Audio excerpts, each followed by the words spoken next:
Hey Brian, Hello, Meg. guess what day it is? I know what day it is because we're in the Fishbowl room. We are. Apparently, this is our official fishbowl spot. The picture behind you is our fishbowl room. I actually really like that picture. You know what that is? Isn't that the Boynton Beach Inlet? That is the Boynton Beach Inlet. Yes, we went out that way with Mr. Swenson. Yeah, we did. Oh, yeah. Riding the waves in that boat. Yeah, Oh my that was lord. fun. Yeah, that was really fun. Okay, so today we're going to touch on interest rates again because it's extremely important that people understand if they're getting ready to sell their home, this is still a great market, but at the same point, those who want to buy a home, you need to make a decision now because the interest rates are going to go up and you're not going to get the same value for your money with the interest rate going up, Yeah, correct? that's a big deal. So the Fed meeting happened on Wednesday, I want to say, and they basically just reiterated what they already said they were going to do, which was, thanks, Mike. Is it an earthquake? So the Fed met on Wednesday. They reiterated what they said they were already going to do, which is to raise rates. And I think people sometimes downplay the impact of that because our interest rates have been essentially set to zero for 10 years now, which has never happened in history before. Mm-hmm. And they actually attempted to raise them a couple of years ago, and they immediately reversed that because the economy was reacting poorly. And so now they're going to start to do it again, and they probably should, but it is, it's likely that will have an impact on real estate. Right now is the greatest real estate market in South Florida, probably that has ever existed. Right. And it's not going to continue forever, and this, very likely would be the reason that stops. And how many interest rate hikes did they say?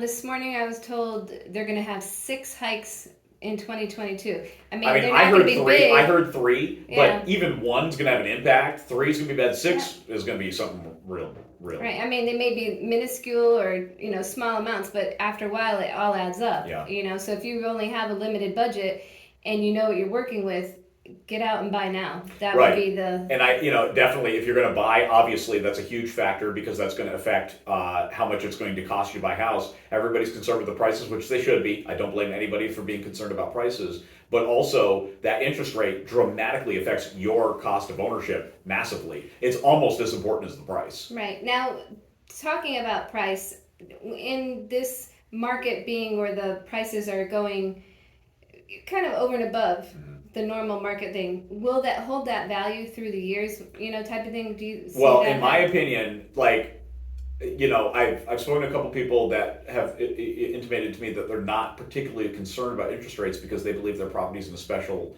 kind of price point or something that wouldn't be as affected. And I appreciate that, and I suppose it's possible they may be right, but I'll tell you, I have lived through a couple of cycles here in South Florida, and generally speaking, these things do not just affect a small segment of the real estate market. The entire real estate market moves. Mm-hmm. And just because you're in a particular segment of the real estate market, when it affects properties above and below you, that also affects you because those are the people that are buying your property or are selling the property that you're buying. Mm-hmm. So it has a cascading effect throughout the entire real estate market. I don't care if you're on the ultra low end, the ultra high end, or wherever in between. It affects everybody. And if our market does shift, it's all going to shift. It will not be just a segment of the market. Gotcha. It might be a segment to begin with. Like you might see a certain category of homes do something, but in a very short order, they'll all dip. I'll give you a perfect example. This is the greatest real estate market we've ever seen in South Florida.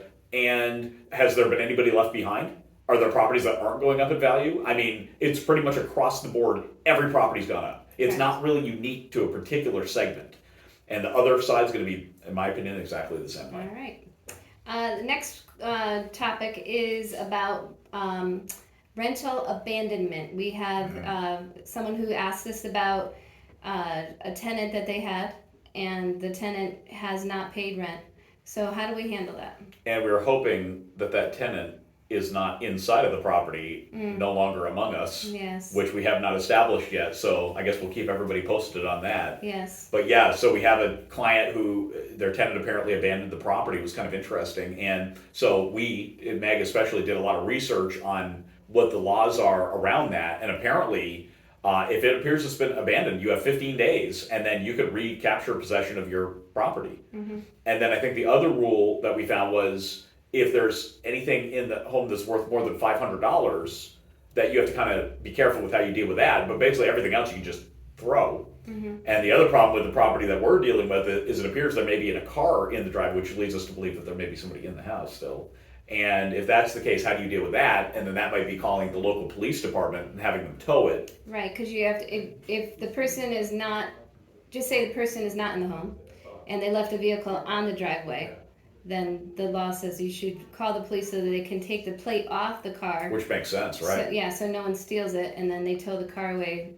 Right. So it's not there. Yeah, I guess I hadn't really thought that far, but yes, that's so. We deal with we've been doing this a long time, Meg. Yeah. And we still get random stuff. And this one threw me. This one threw me because a lot of people, today with everyone so aware of COVID and everything like that. Yeah. A lot of people are having issues in our home, and because you're not socializing, people aren't aware that you're not around because it's the norm now not to be socializing.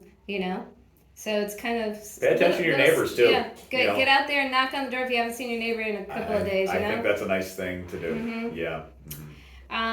The next thing we'd like to discuss is our Sip and Shred event that is happening on February 26th. That's our hottest thing. Winston Everybody loves Trails. it. Yeah. So we have to change venues because obviously everybody knows Due South closed down.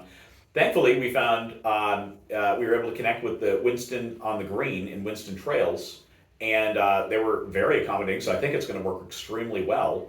And so it's going to be February 26th, last Saturday of February. The last Saturday of February from 1 to 3. Mm-hmm. We're going to have the full shredding truck there. We're still buying beers. Mm-hmm. We're working on, we haven't figured it out yet, but we might have a Perry drink. Might have a special cocktail that people can get to.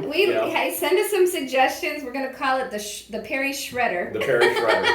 We have a couple of ideas, but we haven't solidified yet. So yes, if anybody has any suggestions, feel free to send them to us because we're going to put that together. And I buy that. If you come and you shred, I buy you a drink, so it's fun. What is the thing that people have to do if they are not part of our database? What do they need to do in order to participate in this? If you don't know us or you're not already receiving these things via your email from us or whatever, it probably means that you're not in our database, in our little system there. So if you want to participate, we welcome you. We would love to have you. The only barrier to entry is you have to go to our Facebook page, which is Perry Home Solutions on Facebook, and like the page. Mm-hmm. And as long as you do that, you're good. Anybody that wants to be a part of this, go to perrygives.com, and that it has all kinds of information about the event and a place where you can register for it and just put your information in there. And once you like our page, you're good. You may come. You can shred as much stuff as you want, and I buy you a drink, maybe two, depends. We don't want to go too crazy, and it's a lot of fun. So excellent. All right. So the last question of the day. Andrew Daniels, our buyer's agent. Mm-hmm. He is into guns. Oh, yeah. And now he told me he also has done the axe throwing. So Andrew did axe throwing? Yes. Oh, I was not aware he said of this. he's accomplished. He could throw 2 axes at one time. Andrew, the thing about Andrew is I think he's probably shockingly accurate. And it's not, some people I don't trust around axes because I think they're going to accidentally hit me. I think if he wants to hit me, he'll hit me. And so that's why I'm a little bit concerned about being around Andrew. So if you had a choice, would you rather go to the shooting range or try the axe throwing? I don't know. That's really tough. I'd like to try the axe throwing because I've never done it before. So I think that'd be neat. We go to the shooting range every once in a while, mm-hmm. and stuff. But I don't know, maybe the axe range. I think the only place I've ever seen the axe throwing here is in Delray. They've got one in Delray. 95 where you see it, but if you there might be 2 then, because I know there's one. I'm pretty sure there's one in Delray military as well. So there might be 2. If anyone out there knows of a place to throw axes and has been there before, let us know. We'd love to know. Yeah. And if you don't see me coming back for Fishbowl next week, it might be because we went to axe throwing. So we'll find out. All right. Well, happy Friday, everybody. Thanks, Beck. Happy Friday, everybody. Bye.